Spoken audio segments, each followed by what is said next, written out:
Bem, nós vamos terminar hoje o Pai Nosso, né? Nós paramos na quinta petição do Padre Nosso, né? Exatamente. Falando com o nosso cada dia, dá-nos hoje. Não, nós justamente vimos até aqui. Agora nós vamos começar a quinta petição, a pergunta de número 309. A quinta petição justamente é: que pedimos nesta petição? Perdoai-nos as nossas dívidas, assim como nós perdoamos aos nossos devedores. Resposta: nós pedimos a Deus que nos perdoe os nossos pecados, como nós perdoamos aos que nos ofendem. Por que nossos pecados são chamados de dívidas? Porque, por causa deles, devemos satisfazer a divina justiça, seja nesta vida, seja na outra. Os que não perdoam ao próximo podem esperar que Deus lhes perdoe? Os que não perdoam ao próximo não têm razão alguma para esperar que Deus lhes perdoe, tanto mais que se condenam por si mesmos, dizendo a Deus que lhes perdoe, como eles perdoam ao próximo. Essa oração, o Pai Nosso, o modelo de oração, né? Ela tem esse desafio, e muita gente certamente não se dá conta, talvez, né? Quer dizer, perdoai as nossas ofensas, assim como nós perdoamos as nossas dívidas, assim como nós perdoamos aos nossos devedores. Por que mudava a tua ofensa? Dizer mais ou menos rapidinho. Bem, a rigor, eu acho que diminui um pouco isso, porque dívida é mais amplo. Você tem que pagar. É mais amplo, você tem que pagar. Ofensa fica uma coisa assim, você pode simplesmente perdoar, mas dívida supõe uma reparação, é algo mais forte. Né? Quanto mais que você vê que nesse desvio do Vaticano II, se concentrou muitas coisas nessa questão do chamado mistério pascual. Quer dizer, e com isso esse mistério pascal, ele tira a noção de reparação. Certo? Então eu acho que, não sei se foi intencionalmente, mas há uma ligação um pouquinho com essa questão de dizer ofensa e dívida. Porque dívida mostra, se você tem uma dívida, você tem que pagar. Boa história. Você deve ao outro a dívida. Né? Então, aqui está um desafio para o católico. Ele reza o Pai Nosso todo dia, mas como é? Ele está pedindo a Deus que perdoe a dívida dele, mas ele está vinculando esse perdão ao fato de ele perdoar também aqueles que devem a ele. Então, se ele não perdoa, ele não pode esperar que Nosso Senhor perdoe. A oração dele está sendo vã. Olha que é um trecho longo, foi posto para... Exatamente. Então, Nosso Senhor põe isso para justamente nos levar a perdoar. Você tem que perdoar também. Olha aquela parábola, a famosa parábola dos devedores, né? Um devia muito menos, perdoou, ele vai e quer esganar o outro não, devia muito ao Senhor, o Senhor perdoou, e ele então depois encontrou um mais subordinado ainda, que devia uma coisa pequena e queria enganá-lo. É isso, é o Pai Nosso. É uma parábola do Pai Nosso aí. Se você não perdoa, você também não pode esperar o perdão de Deus. Então está vinculado, muito vinculado. É caridade de Deus, de nós para com Deus, mas está ligado à caridade nossa também para com o próximo. Tem que perdoar. Então, sexta petição, pergunta de número 312. Que pedimos na sexta petição: e não nos deixeis cair em tentação. Na sexta petição, nós pedimos a Deus que nos livre das tentações de duas maneiras: ou não permitindo que sejamos tentados, ou dando-nos graças para não sermos tentados. Que são as tentações? As tentações são um incitamento ao pecado, que nos vem do demônio, das pessoas mais do mundo, né? Ou das nossas próprias paixões. É pecado ter tentações? Não é pecado ter tentações, mas é pecado consentir nelas, ou expor-se voluntariamente ao perigo de consentir. Isso aí é um erro muito comum, prático, nas pessoas que sofrem tentação disso, tentação. Eu estou perdida porque eu estou tentada aqui, ali, aqui e acolá. Não tem mais jeito porque está tentada. Não. E pior que isso, eles confundem a tentação com o consentimento. Porque, sei lá, entrou um pensamento ruim na cabeça, aí procurou afastar, continuou. afastou, continuou, eu consenti. Não. Você pode passar a vida toda com mau pensamento e não consentir. Você tem que distinguir bem isso. Consentiu ou não consentiu. Não é o fato de você tirar e continuar, tirar que significa consentimento. Pode significar, mas não necessariamente. Então, vamos dizer, a gente tem que aceitar a condição da tentação. Você tem que, é o que a gente diz aqui, é o que se diz aqui na petição. Quer dizer, você pede a Deus ou que nos livre de cair na tentação, ou seja, que a tentação chegue, certo? Ou que nos dê a força para a graça, para que não sejamos vencidos. Portanto, se alguém se vê em tentações, não quer dizer que nosso Senhor está faltando com ele. Quer dizer que nosso Senhor permitiu aquela tentação, mas que ele pode sempre dar a graça para resistir a essa tentação. É verdade que nosso Senhor pode dar uma graça maior ainda de preservar a pessoa da tentação.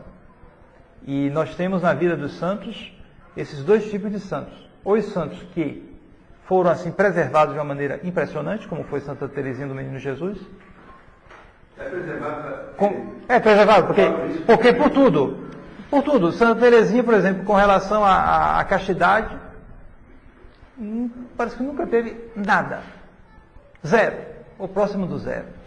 A única vez que parece que ela conta uma coisa foi que ela, quando foi para Roma, para a Itália, né, que ela era mocinha e era bonita, né, então ela ia saltar do trem, então um rapaz, um italiano lá, ajudou a descer assim do trem, e parece que olhou para ela assim um pouco, né, ter achado bonita, mas aquela coisa assim que ela nem se deu conta, porque ela foi educada de tal maneira, tão bem, que quando essa uma vez ela já mocinha, a menina ainda, mas mocinha, ela foi para a casa de uns parentes dela, ou amigos dela, que não eram assim tão fervorosos quanto os pais, né.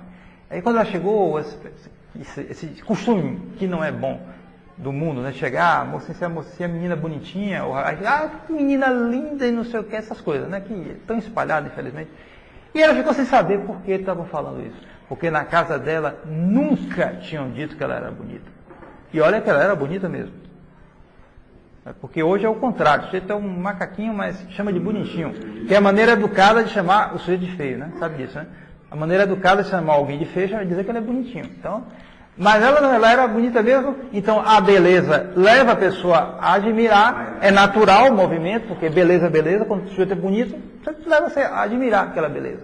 No entanto, os pais dela percebiam a beleza, mas não diziam, porque ia fazer mal. Então, ela foi e assim ela foi de tal modo preservada que, sob esse aspecto, castidade, aquilo nem passou absolutamente zero, nada. Já outros santos passaram por situações muito difíceis e até mesmo caíram em pecados. Né?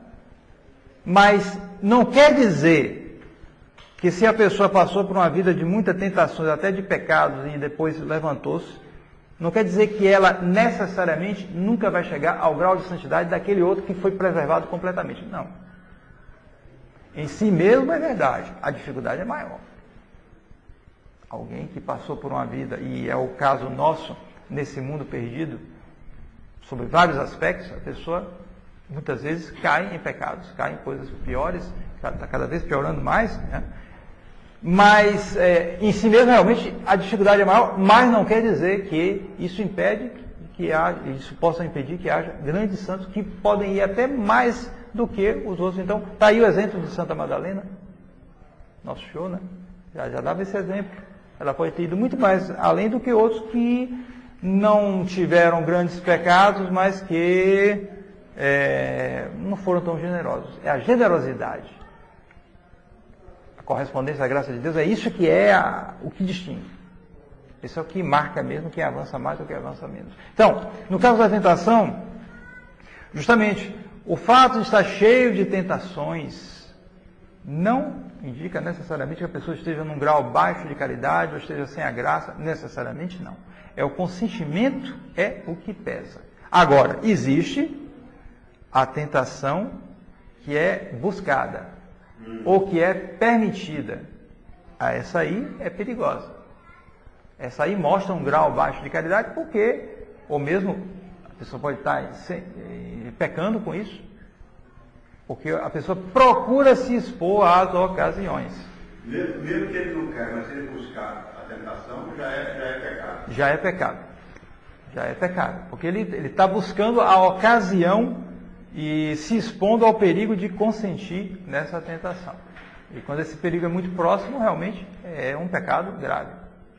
A pessoa, alguém que procura coisas ruins na internet, é um pecado grave ali.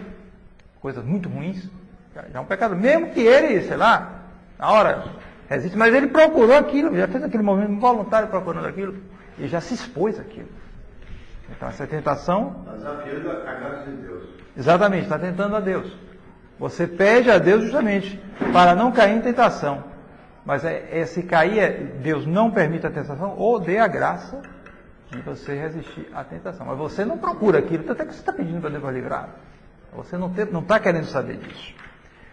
Por que Deus permite que nós sejamos tentados? Pergunta de número 315. Isso é o tormento para muita gente, né? Por que Deus permite que sejamos tentados? Permite para provar a nossa fidelidade, fortalecer as nossas virtudes, para aumentar os nossos merecimentos. Tentar é provar a pessoa.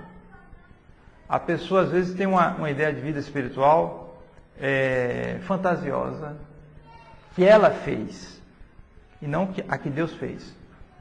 Nós só podemos ser santos os santos que Deus quis, não o que nós quisermos. Se for pela nossa cabeça, a gente ia ser um super-herói, não um santo. Porque o super-herói é um exemplo de imbecilidade, né? Ele é o tal, a hora que ele quer, ele dá um tapa, você vai lá longe, porque ele tem a força dele, aquilo pertence dele. Não, o santo é diferente. A força, tudo vem de Deus. Então, está na vontade de Deus. O santo às vezes pode manifestar uma virtude fora do comum, e às vezes pode ser que nosso Senhor permita que ele seja tentado em tal ou tal ponto. E nós também, pode ser que nosso Senhor permita tentações que envergonham. Vergonha, pode ser que ele permita uma tentação dessa, justamente para que a gente provar a nossa fidelidade. Mas você é fiel a mim? Se é fiel, você tem que confiar na minha graça. Para fortalecer as nossas virtudes também, aquele que não foi tentado é como um soldado que nunca lutou. Ele é sempre um soldado de segunda classe. Mesmo que ele faça exercício, o exercício nunca é a guerra. Se diz que quando a Força Expedicionária Brasileira voltou da Itália, eles fizeram o maior cuidado de dispersar todo mundo rápido.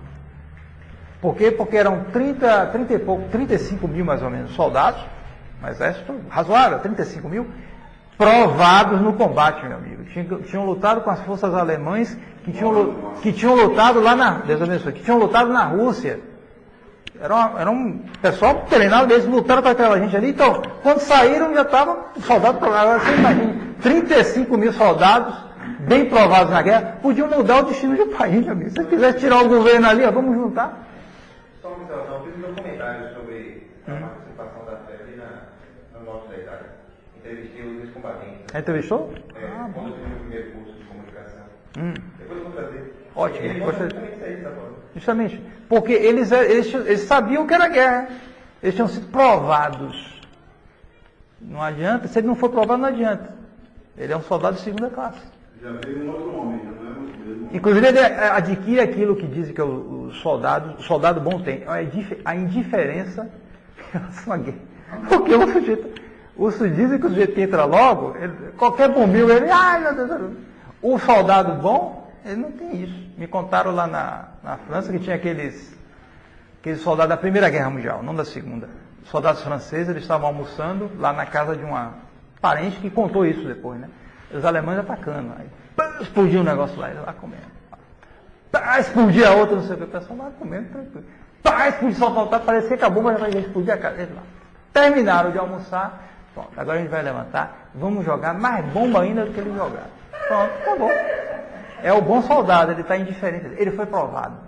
Assim também, voltando agora, subindo mais, na vida espiritual, aquele que não foi provado, porque um dos efeitos justamente da pessoa que está nova na vida espiritual é que ele fica como o soldado novo. O soldado explodiu uma coisa, meu Deus do céu, teve uma tentação, meu amigo, não pensei que eu ia pensar numa coisa dessa. Não, Ele não foi provado ainda. Quando ele é provado, acabou. Aquilo ali vem e ele é indiferente àquilo. Não que cacete, é claro. Seja lá o que for. Pensamento de matar uma pessoa, sei lá o quê, qualquer coisa. Aquilo vem na cabeça, ele não se importa, ele se aplica ao que ele está fazendo. E isso é muito mais eficaz do que, em particular, as tentações contra a castidade, mas também outras também. Esse aspecto é muito útil, porque evita dele ficar lutando boxe com o pensamento dele. Cria como se fosse uma divisão no eu da pessoa, que é um pouco um tantanzinho, uma pancadinha. Não é por aí. Não tem que se preocupar com isso. Ele tem que combater, mas combate se aplicando ao que ele está fazendo, sem ficar surpreendido. Então, Padre, você me faz lembrar Santo Agostinho que diz: aquele que não sofreu não sabe nada. É um pouco parecido com o que você está dizendo aí. Exatamente. Mesmo a nível natural, aquele que sofreu muita coisa, ele é mais experiente, é mais ajuizado do que o sujeito que não sofreu muito. Ele pode se proteger mais. Exatamente. Se diz que ele aprendeu mais do que 10 anos de vida, com um sofrimento, uma situação difícil, assim também a aprovação na vida espiritual. Então, para fortalecer as nossas virtudes e para aumentar os nossos merecimentos. Não nos esqueçamos, a tentação pode ser a ocasião que pode nos levar a perder a graça de Deus, cair em pecado, mas pode nos levar a um aumento da graça de Deus, a um aumento da caridade. Sétima, que devemos fazer para evitar as tentações? Porque justamente a gente não deve procurar a tentação. Então o que é que a gente faz? A gente deve fugir das ocasiões perigosas, guardar os sentidos, receber com frequência os santos sacramentos, fazer uso da oração, especialmente a devoção à Nossa Senhora, Maria Santíssima. Quer dizer, você tem que fugir das ocasiões, há ocasiões que a gente não pode fugir. Aliás, o mundo moderno destrói as almas, sobretudo assim. Eles multiplicam de maneira prodigiosa as ocasiões. Inclusive as ocasiões às quais a gente não pode fugir. Então, antes não havia essa quantidade incrível de imagens. E essas imagens vão se tornando obscenas e as leis vão enfraquecendo. Não só elas vão enfraquecendo, mas elas vão fortalecendo os que querem nos perder. São duas coisas, não é só um relaxamento, deixa para lá. Não, se você for contra, você pode ser processado por discriminação, ou por não sei o que, sei lá o que, dos dois lados. Então, as ocasiões aumentam, ocasiões das quais a gente não pode fugir. Então, a gente tem que, mas o que a gente puder, a gente tem que fugir. E algo mais fundamental, guardar os sentidos. Porque essas ocasiões entram pelos sentidos. Você quer evitar as tentações. Então, você quer evitar imagens ruins. Tudo bem. Mas se você não tiver os sentidos bem guardados, impossível. Porque mesmo que você não queira evitar, mas se você é curioso, que olha para lá, você uma hora vai olhar um negócio que não serve. E aí já entra sempre alguma coisa, porque o cérebro da gente é como se fosse um espelho. Tudo entra, fotografado ali, guarda. É melhor que o mais prodigioso dos computadores. É que vai entrando.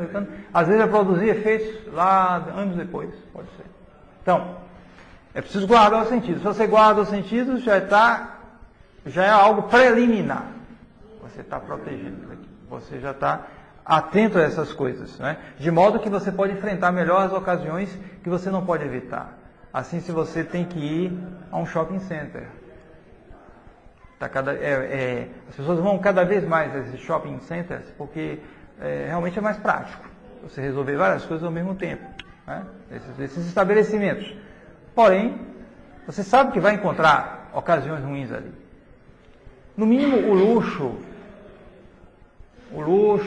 as vestes, os cartazes, os objetos de consumo multiplicados, aquela coisa imensa, enorme, são as catedrais do mundo moderno, né? Então, se você tem um hábito dos olhos disciplinados, você já se livra de muita coisa, sem nem precisar tomar resolução. Você vai tranquilo ali, você vai fazer o que você quer. O que é que você tem que fazer? Você vai comprar tal coisa, você vai lá, pronto, acabou.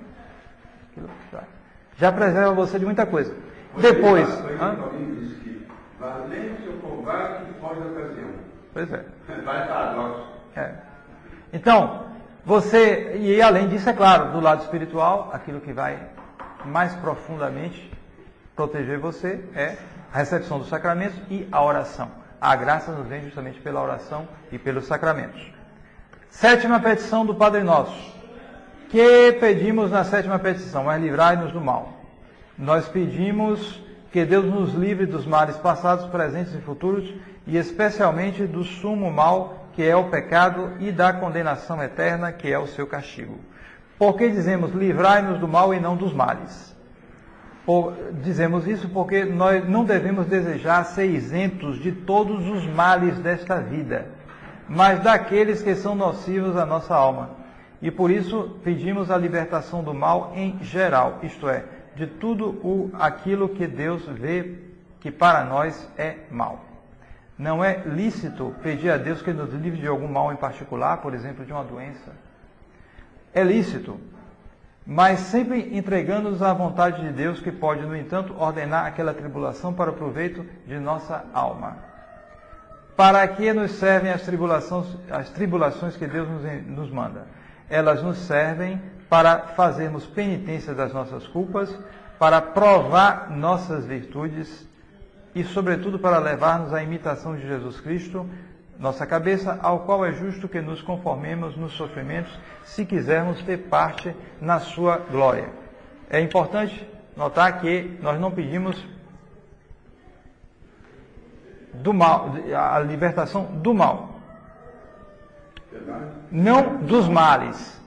Porque se nós dissermos dos males, a gente está querendo nos livrar de todos os males, e isto é impossível nesta vida.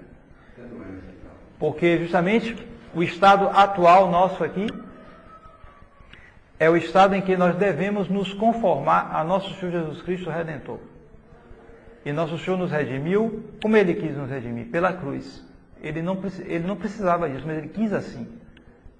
Justamente porque Ele sabia que isso seria um grande exemplo para nós. Se Ele nos redimisse com um ato só dele, Ele podia, por exemplo, fazer o discurso das bem-aventuranças e nos redimir assim. Ele podia fazer assim. Só que quem é que ia se impressionar e fazer penitência se nosso Senhor não tivesse feito? Então, Ele se submeteu a tudo aquilo, todo aquele sofrimento terrível, para que a gente tivesse justamente o exemplo, para que nós imitássemos. Logo, nossa condição atual é uma condição em que nós devemos expiar. Os sofrimentos, então, eles não têm valor por si próprios, mas eles têm valor unidos a nosso Senhor. Só que, para que a gente possa se unir a nossos sofrimentos do nosso Senhor, é preciso que nós tenhamos também algum sofrimento. Logo, é preciso que haja sofrimentos. Nós não podemos nos livrar de sofrimentos nessa vida. A medida é muito diversa. Está na sabedoria de Deus. Todo mundo pode se perguntar. Mas o problema é o seguinte, é que o ser humano, ele sempre acha que a galinha do vizinho é mais gorda do que a minha. A gente tem sempre a tendência a achar que o outro sofre menos. Vá ver, sujeito. Entrar na vida de cada um para você ver. A tendência é sempre essa. Fulano sofre menos. Porque a gente tem sempre a tendência a achar, a ver os benefícios que ele tem e a não olhar os sofrimentos dele. Ou não olhar, a gente não conhece também. A gente olha o que? O exterior. Vê o carro dele, está melhor que o meu. Pronto. Você sofre menos do que eu, porque tem um carro tal. A casa dele é melhor, fulano tem mais dinheiro, fulano tem um carro que ele ganha não sei quanto. Pronto. Ele não olha o resto. A tendência sempre é essa, achar que o outro sofre menos do que você. Porém, é o que acontece. Claro, objetivamente, alguns sofrem mais, outros sofrem menos. Evidente. Porém, a gente não sabe. A gente não sabe direito. A gente não sabe direito e, portanto, o melhor é que a gente ache os nossos pouco. A tendência seja essa. Como aquela história acho que era o Curadá que contava, né? Você estava cansado com a cruz dele, aí nosso Senhor fez mostrar a ele numa visão ou no sonho, tirou a cruz dele e diz, olha, pode trocar por qualquer uma dessas cruzes aí. Ele vê um monte de cruzes. Ele estava achando a cruz dele muito pesada. Então ele saiu experimentando as cruzes. Mas todas as cruzes eram mais pesadas ainda. A peça é mais pesada, mais pesada. Até que ele achou uma, essa aqui está boa, é a sua cruz. Nosso Senhor fez essa lição para ele, né? Para que a gente não fique com essa preocupação, né? De achar que o outro sofrimento. Não. É Nosso Senhor que sabe na sua medida. Mas todos têm uma quantia de males. Então o mal que a gente tem que se livrar é, sobretudo, o mal do pecado. E sua consequência, o mal supremo, a condenação eterna. Dos outros males a gente pode pedir. Não está proibido não. Ninguém fique desanimado nem tremendo. Pode pedir para nos livrar do mal. Mas nesse caso tem que haver uma conformação muito grande, uma resignação muito grande com a vontade de Deus. E a gente viu na aula passada que o Pai Nosso começa com Deus. Deus. Glória de Deus. Depois é que vem as necessidades da gente. São subordinadas, são secundárias. Né? O que quer dizer amém no fim do Pai Nosso? Amém quer dizer, assim seja, assim desejo, assim peço ao Senhor e assim espero. Para se alcançarem as graças pedidas no Padre Nosso, basta rezá-lo de qualquer maneira? Não. É preciso rezá-lo sem precipitação, com atenção e acompanhá-lo com o coração. Quando devemos rezar o Pai Nosso? Todos os dias, porque todos os dias temos necessidade do auxílio de Deus. Passamos agora para a Ave Maria. Que oração costumamos rezar depois do Padre Nosso? Depois do Padre Nosso é a Ave Maria, pela qual recorremos à Santíssima Virgem. Por que ela é chamada a saudação angélica? É chamada a saudação angélica porque principia com a saudação que dirigiu à Virgem Maria o anjo Gabriel. De quem são as palavras da Ave Maria? São palavras, em parte, do arcanjo Gabriel, em parte de Santa Isabel e em parte da Igreja. Então, a gente tem uma divisão aqui que justamente traduz isso aqui. Você tem a Ave Maria, primeira parte, primeira parte é o louvor, segunda é a súplica. Primeira parte da Ave Maria é o louvor, a segunda é a súplica. A primeira parte é subdividida em duas partes. Primeira, as palavras do arcanjo, Lucas, capítulo 1, versículo 28. Ave Maria, cheia de graça, o Senhor é convosco. Né? Segunda parte, subdivisão, as palavras de Santa Isabel. Bendita sois vós entre as mulheres e bendito é o fruto do vosso ventre, Jesus. É Lucas, primeiro capítulo, versículo 42. Essa aqui é a primeira parte da Ave Maria. E a segunda parte, ela teve uma súplica, foi a Igreja. Ela teve uma formação lenta.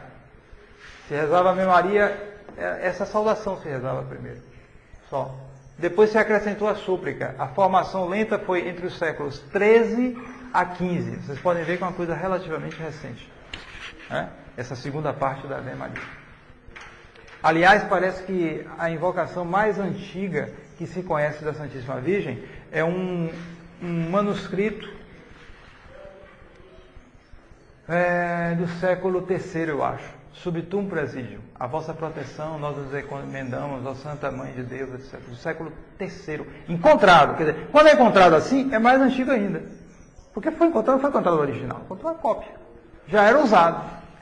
Não sabe quem é? Não se sabe. Não, é anônimo. Não, eu acho que é. Subtum Presidio, Confúcio Santa Dei Genesis. Nossa precazione despices in necessitatibus, sed periculis cunquis libera nós sempre, virgo gloriosa et benedicta. Esse é o Subtum Presidio. Tem mais nada que eu saiba, é só isso. Foi encontrado assim, foi um manuscrito, foi um resto de algo assim do século II, parece. Bem antigo. É a oração mais antiga que se conhece de Nossa Senhora. Mas, certamente, essas palavras do anjo aqui já eram rezadas também. Mesmo que a gente não tenha testemunho. Você tem ela em português? Temos também. Então, a formação lenta da súplica veio nos séculos 13 a 15. E a fixação foi também São Pio V. São Pio V foi um papo realmente extraordinário. Ele fixou a Ave Maria na reforma do breviário em 1568. A partir daí é que nós temos a Ave Maria tal como nós a conhecemos. São Pio V, todo mundo sabe, né? A Santa Missa, também a Ave Maria, a Ladainha, Lepanto, Moncontour. Quem conhece Moncontour? Nunca ouviu falar, né? Esse aí o pessoal não ouve falar. Lepanto foi contra os maometanos. Moncontour foi contra os protestantes. Ninguém sabe disso. Falam da noite de São Bartolomeu, não falam de Moncontour. Moncontour foi uma batalha entre protestantes e católicos na França. Eu vi até perto a planície de Moncontour. Foi um verdadeiro duelo. Porque duelo é proibido em geral, mas duelo pode ser permitido em casos especiais. 25 mil soldados católicos contra 25 mil soldados protestantes. Soldado mesmo, né? Soldado, porque guerra naquela época era em geral soldado. Era quem lutava. Essas guerras que todo mundo é um fenômeno moderno. Antes, lutar era alguém que tinha vocação para aquilo. Para lutar mesmo. Então, separaram 25 mil soldados católicos contra 25 mil soldados cristãos, protestantes. Foi a maior batalha campal da idade até a idade moderna, até aquele tempo. Foi a maior que houve. Porque não eram batalhas essas batalhas imensas de milhões, é coisa mais recente. Eram batalhas menores, porque era gente especializada. Então, 25 mil, general protestante, general católico, deu sinal, e São Pio V disse, né? Não vai ter prisioneiro. Era para decidir mesmo. Terminou a batalha, lutaram o dia todo. Terminaram. Era espada, né? Era espada e tinha tiro também, já era na época moderna, século XVI. Já tinha também algumas coisas. Então, terminou a batalha, havia 800 católicos mortos e 22 mil protestantes. Mortos. 22 mil. Bateram em retirada, é claro. Né? 22 mil mortos. Fugiram, certamente alguns fugiram, né? Mas não teve prisioneiro. Foi uma batalha. Foi aqueles problemas dos protestantes na França que iam tomar o poder. Então, eles tentaram regular a coisa assim, na base da guerra. É assim, então vamos fazer uma guerra para decidir quem vai ganhar aqui. E eles ganharam, mas depois vinham os acessos políticos, como sempre, né? E confusão de novo, o protestante voltava a fazer. Então, São Pio V foi quem fixou também. Então, no túmulo de São Pio V, lá em Santa Maria Maior, tem a representação de Lepanto e a representação de Moncontour. Moncontour é esquecido, porque o ecumenismo é lá muito interessante, né? Então, já não está muito, eu vou procurar depois, acho que é Moncontour o nome. Uma região lá da França. Eu vou verificar. Pode ser que eu esteja enganado. Se eu estiver enganado, depois digo. O que interessa é que foi uma batalha no século XVI com a vitória retumbante dos católicos sobre os protestantes. Evidentemente. São Pio V rezou para que houvesse a vitória, como foi com Lepanto. Porque ele queria resolver as coisas assim. Era a verdade que deveria triunfar. Então, com o maometano foi Lepanto. Com os protestantes foram Moncontour. Então, São Pio V fixou a Ave Maria. Então, essa segunda parte, justamente, ela é feita com uma formação lenta, nos séculos XIII e XV, né?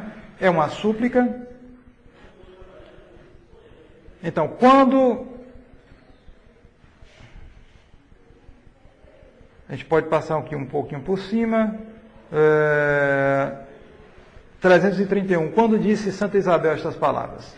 Santa Isabel disse essas palavras, inspirada por Deus, quando 3 meses antes de nascer, seu filho João Batista foi visitada pela Santíssima Virgem, que já trazia no seio o seu divino Filho Jesus. Que fazemos ao dizer estas palavras? Bendita sois vós entre as mulheres, bendito é o fruto do vosso ventre. Nós congratulamos com Maria Santíssima pela sua excelsa dignidade de Mãe de Deus. Bendizemos a Deus e damos-lhes graças por nos ter dado Jesus Cristo por meio de Maria. De quem são as demais palavras da Ave Maria? Foram acrescentadas pela Igreja. Então, a inspiração nas 3 partes. Essa aqui, da Sagrada Escritura, inspiração da Sagrada Escritura, essas duas. E essa aqui, inspiração do Espírito Santo à Santa Igreja para acrescentar essas orações. Mas teve um padre que escreveu essa terceira parte, não foi? Terceira parte? O padre que saiu para tudo o deserto e aí trouxe Santa Maria, Mãe de Deus. Não conheço. Se puder me dizer, porque o que eu sei é que foi. Talvez tenha havido uma inspiração inicial. A igreja aceitou, pode ser. Uma palestra que eu vi foi que teve na época uma heresia contra Nossa Senhora, alguém estava combatendo, e aí a igreja foi inspirada, não sei se foi um padre ou um papa, que aí Santa Maria Mãe de Deus vai com nós. Hã? Foi heresia ariana. E aí a igreja, não sei se foi um padre ou um papa. Pode ser que tenha havido alguma coisa, no caso da heresia nestoriana, que levou a esse título Mãe de Deus, claro, foi no Concílio de Éfeso, e pode ser que tenha começado essa invocação. Mas ela só foi terminada mesmo por São Pio V. Pode ter havido várias parecidas, tá entendendo? Várias. Pode ser que foi evoluindo. Pode ser. Agora, a fixação foi em 1568, certo? Então,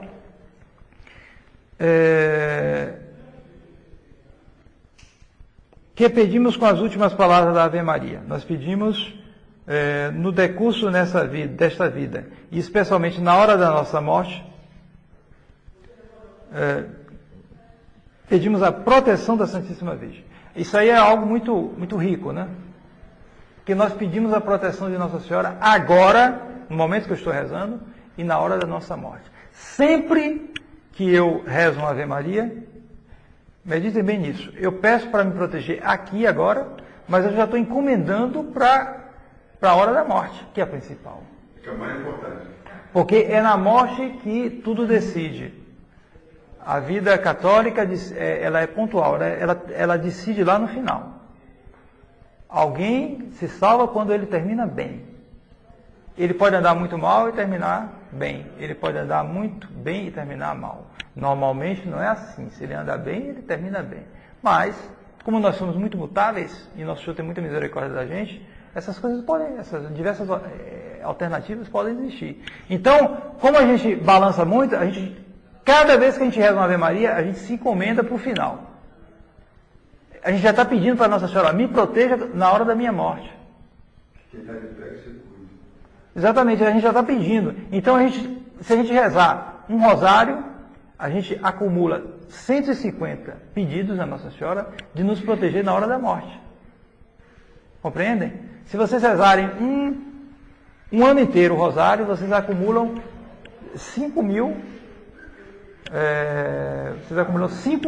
quase pedidos a Nossa Senhora para que ela cuide de você na hora da morte. Muito mais, não? 150 vezes. Dá mais, perdão. Dá mais, dá 3.000, está 30, né? É só multiplicar por 3, o 150 vezes 500. Aí você põe 100 em 500, vai dar o quê? 30 mil, é isso mesmo. Entendeu? Então você vai se encomendar 50 mil vezes a nossa 50 mil. Você vai se encomendar 50 mil para a hora de sua morte. E assim por diante. Cada vez mais, até você chegar à hora da morte, você já tem um cabedal incalculável de pedidos para a hora de sua morte. Então isso é muito importante, muito importante.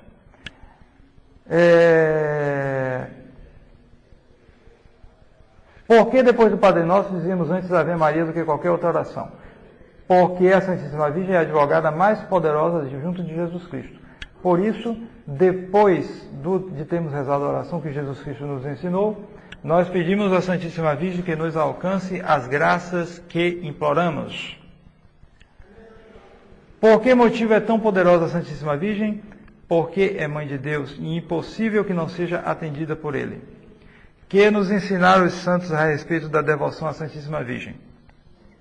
Os santos nos ensinaram que os seus verdadeiros devotos são por ela amados e protegidos com amor de mãe muito terna, e por meio dela têm a certeza de encontrar Jesus Cristo e de alcançar o paraíso. E a devoção mais recomendada é o Santo Rosário, justamente porque no Santo Rosário você tem tudo isso entrelaçado. Pai Nosso, Ave Maria, a meditação da vida de Nosso Senhor e de Nossa Senhora, tudo está ali completo. Né? Então, como disse, né, você acumula milhares de invocações para a hora de sua morte. Pergunta de número 339, a respeito da invocação dos santos. É coisa boa e útil recorrer à intercessão dos santos? É coisa utilíssima invocar os santos e todo cristão deve fazer. Devemos invocar particularmente os santos apóstolos, os santos do nosso nome e os santos protetores da diocese e da paróquia. Hoje em dia, justamente, fica difícil, porque invocar o nome, o santo do seu nome, com tanto nome inventado por aí, isso é tudo interior, né? A pessoa bota cada... Não, isso é interior não, capital. Eles botam nomes assim, gostam de botar nome estrangeiro, né? Outro dia encontrei, dei carona a 2 vendedores, gente pobrezinha assim, então. Como é o seu nome? Sebastião. Olha só. E o seu? Wellington. Olha só. Então bota esses nomes assim, ingleses, sei lá. E às vezes misturam. Fazem nomes assim. Ouviu mal, faz daquela maneira, um negócio estranhíssimo. E com isso você não acha nenhum santo para te proteger que tem um nome desse, né? E antigamente não, era o martirológio. Você olhava no dia que nascia, abria o martirológio.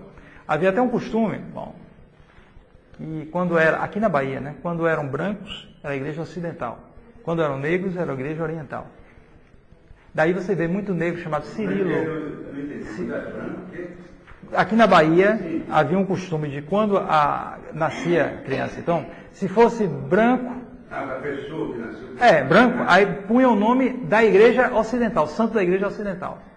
Se fosse negro, se punha o nome da igreja oriental. Já que se pensava, bom, como eram negros, vinham lá do Oriente, sei lá, então se dava um nome assim. Então, aí tem que pesquisar, então. Não, eles olhavam para o martirológio, então você tem negro chamado assim, Eutíquio, Cirilo, nomes assim, orientais, Anastásio, né? Você tem nomes assim de negros chamados por causa desse costume. Que eu acho que era um costume no Brasil, assim, antigo, havia esse costume. Então, se dava o nome do martirológio, você já tinha um santo protetor. Já começava com um santo protetor. São muitos santos no martirológio, você pode escolher, porque às vezes achava o nome feio, isso, aquilo. Você pode escolher o nome, alguns assim. Tinha um almanaque, que as pessoas tinham 4, 5 nomes ali. Exatamente. O nome deles foi imposto, o Chagas, por exemplo. Minha avó disse que meu nome tinha que ser Maria Chagas. Na minha família ninguém tem Chagas. Justamente, porque viu aquele nome, colocou ali. Né? E aí você tinha um protetor, né? Hoje você tem que procurar, porque, né? O nome às vezes não combina, né? Então, da invocação, sim. Que diferença há entre as orações que fazemos a Deus e as orações que fazemos aos santos? Entre as orações há esta diferença. A Deus invocamo-lo a fim de que, como autor da graça, nos dê os bens e nos livre dos males. E aos santos invocamo-los para que, como advogados juntos de Deus, intercedam por nós. Deus é o autor da graça, os santos simplesmente intercedem, pedem por nós. O protestante não aceita isso por quê? O protestante não aceita isso por quê? O protestante, ele tem o protestantismo, ele tem uma cisma contra a mediação. É por isso que foi em ambientes protestantes que nasceu o pensamento moderno. Não podia nascer em ambiente católico. O católico depois relaxou e recebeu, mas o protestantismo, ele só podia ser em meio protestante, porque o protestante, ele rejeita a mediação. Então, quando a gente lê a Sagrada Escritura, a gente está lendo aquilo, mas a gente sabe que a verdade nos vem, primeiramente, a fonte imediata é o magistério.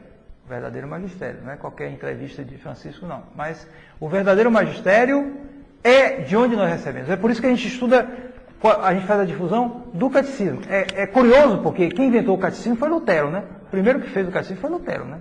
Para espalhar os erros dele. Mas realmente, os católicos se deram conta de que era muito útil ter isso, um compêndio da doutrina. Porque, justamente com o avanço da imprensa, tudo, era preciso compendiar a doutrina, porque aqui está o sumo do magistério. E é o magistério que é o primeiro para nós. O magistério de onde nos vem a verdade. Então, o magistério é o mediador. O mediador entre nós é a Sagrada Escritura. Como também entre nós e a tradição. O protestante, não. Nada. O protestante corta a mediação. Você tem a Sagrada Escritura, e você tem a tradição oral, né, que vem a nós através do magistério. Do magistério. Através do magistério, ele chega até nós. Chega até nós. Através do magistério. Certo? Aí o protestante diz, não. Ele não quer saber disso, porque ele não tem tradição, né? Não quer saber disso. Porque ele teria que passar por autoridades, etc. Não quer saber. Corta a tradição, corta o magistério, só tem a Sagrada Escritura. Mas como é que a Escritura vai chegar até nós? Não tem problema. O Espírito Santo, a comunhão do Espírito Santo, a gente lê a Sagrada Escritura e o Espírito Santo nos dá o sentido. Para cada um. Então corta a mediação. Deus podia ter feito as coisas assim, mas ele não fez. E como é que a gente sabe? A gente sabe a posteriori, examinando o resultado. Pelos frutos se conhece a árvore. Porque se fosse o Espírito Santo, ele podia fazer isso mesmo. Sendo Deus, podia fazer. Mas nesse caso, cada um, tanto eu como qualquer outro que lesse a Sagrada Escritura, teria a mesma ideia. Mas não é assim, todo mundo sabe que não é assim. Então, é errado. Consequência, se não é o Espírito Santo, ou é o Satanás, ou é a gente mesmo. A cabeça de cada um. Então a verdade vai ser fundada na sua cabeça, porque é a sua cabeça que vai interpretar. Entende? Então, olha, o que é a filosofia moderna? É isso aí. Cada filósofo é uma filosofia. Ele parte do nada, ele rompe com qualquer tradição. Penso, logo existo. Acabou. Ele faz sua filosofia a partir daí. Era um católico, Descartes, né? Mas recebeu influência do protestantismo. Esteve na Holanda, isso, aquilo. Teve contato ali com aqueles pensadores, aquele pessoal, protestante, judeu, esse pessoal todo, que estavam elaborando esse tipo de filosofia. Romper com a tradição. Romper com a tradição, não receber mais nada, sai da minha cabeça. Então ele mesmo, penso, logo existe. A partir daí eu tenho certeza disso, é uma ideia clara. E eu parto para construir a minha filosofia a partir daí. O que é isso? Individualismo, rejeição da mediação. Então, assim como há essa rejeição, ela vai influenciar também para que eles rejeitem a mediação dos santos. Rejeitam a mediação dos santos. E com aquela palavra de nosso show em Timóteo, na carta de São Paulo a Timóteo, que só há um mediador entre Deus e os homens, Jesus Cristo nosso show. É verdade. Mas entre Jesus e nós, há outros mediadores. Porque mediação é uma coisa tão evidente. Se eu estou aqui, eu estou fazendo um trabalho de mediação. Estou transmitindo a doutrina para vocês. É um trabalho de mediação. O próprio pastor. O pastor também faz. É contraditório. Porque se não há mediação, para que pastor? Para que pastor? O pai para o filho. No entanto, eles se tornam mais subservientes ao pastor do que os fiéis ao padre. Por quê? Porque é uma espécie de contragolpe. Eles se deparam com a realidade. Eles querem interpretar a Bíblia, mas eles se veem que eles não têm condição. Olha. Então, como eles não têm mais a tradição, eles se confiam àquele primeiro que apareceu dizendo o sentido da Bíblia. Daí porque esses protestantes são muito mais subservientes ao pastor do que os fiéis ao padre. Porque pelo menos os fiéis, eles têm a tradição. Se um padre disser besteira, ele pode, um católico bem formado, ele pode reagir com a tradição, com o catecismo dele. O padre está aqui, esse catecismo aqui é a tradição da igreja, só está ensinando contra. Ele tem um recurso, a tradição que não pode errar. Mas o protestante não, é o que o pastor diz. Então, o que é que acontece? Como as pessoas vão se tornando mais cultas, aprendendo mais coisas, e como eles vão se decepcionando, batendo cabeça aqui e ali, cada vez mais defraudados, pastor, isso, aquilo. Então eles acabam entrando no indiferentismo. Com o tempo, o protestantismo gera o indiferentismo. A consequência do protestantismo é essa. Vejam a Europa, sobretudo a Europa protestante do norte. Todo mundo acabado ali, mais acabado ainda do que os católicos. Indiferente, completamente indiferente. O protestantismo leva a isso. Agora, em diversos graus. Atualmente aqui no Brasil, isso já está acontecendo. O protestantismo teve um grande crescimento dele depois do Vaticano II, mas já nessa entrada do novo milênio, ele já diminui a aceleração dele, já não está mais tão forte. Agora o que está prevalecendo é o indiferentismo. Mas o indiferentismo ainda que não é o indiferentismo da Europa, a pessoa não liga para nada. Eles, em geral, eles têm a Bíblia, eles leem do jeito deles, eles vão de vez em quando numa igreja aqui e ali, mas ele tem a religião dele ou não tem religião nenhuma, que é a Bíblia, sei lá, uma coisa parecida. Isso tem aumentado muito, até estatisticamente. Mas o número dessas igrejas é absurdo, toda hora tem uma igreja nova. Sim, abre, mas muitas vezes não tem muita consistência. O crescimento continua, mas não é mais tanto quanto antes. Não é mais tanto quanto antes. Certas igrejas estão experimentando uma certa diminuição, né? Então, alguma coisa. Agora, o indiferentismo, esse tem aumentado. Porque é a consequência do protestantismo, né? Eles negam a mediação. E também, portanto, negam a mediação dos santos. Negam a mediação sobrenatural, no mundo sobrenatural. No entanto, é a lei de Deus, é o modo de Deus agir, até no mundo natural. Tudo é feito através de mediações. Tudo. Tem passagem na Bíblia que pede para rezar, né? Sim. A passagem que pede para rezar para o fulano, eles rezavam por ele, rezavam entre eles. Essa mediação existia normalmente. Então, é muito útil ter essa invocação aos santos, porque tudo está estabelecido dentro do plano de Deus, né? E nosso Senhor estabeleceu que certos santos têm um papel maior sobre nós. Cabe a nós, então, discernir, pedir a Nosso Senhor luzes, e isso pode ocorrer, às vezes, de uma hora para outra, rezar numa situação, pedir a um santo, fazer uma novena a um santo, e às vezes a gente descobre que aquele santo tem um papel assim, importante na nossa vida, em tal ou tal ponto particular, né? Então, é importante, a gente não pode, de maneira... Existe santos especialistas em programa ABC? Existe. São santos invocados para certas necessidades, até de problemas de saúde, como é o caso do São Brás, né, que é para a garganta, né? Peregrino. Exatamente. Câncer. Para outras doenças, para isso, para aquilo, sempre há santos que foram estabelecidos para essa ou aquela necessidade. A gente vê na vida dele, a gente vê a devoção que o povo católico teve em relação a eles, a gente pode invocar tal santo em tal necessidade. E às vezes isso pode ser que nós só esteja esperando aquilo para conceder a graça a nós. Bom?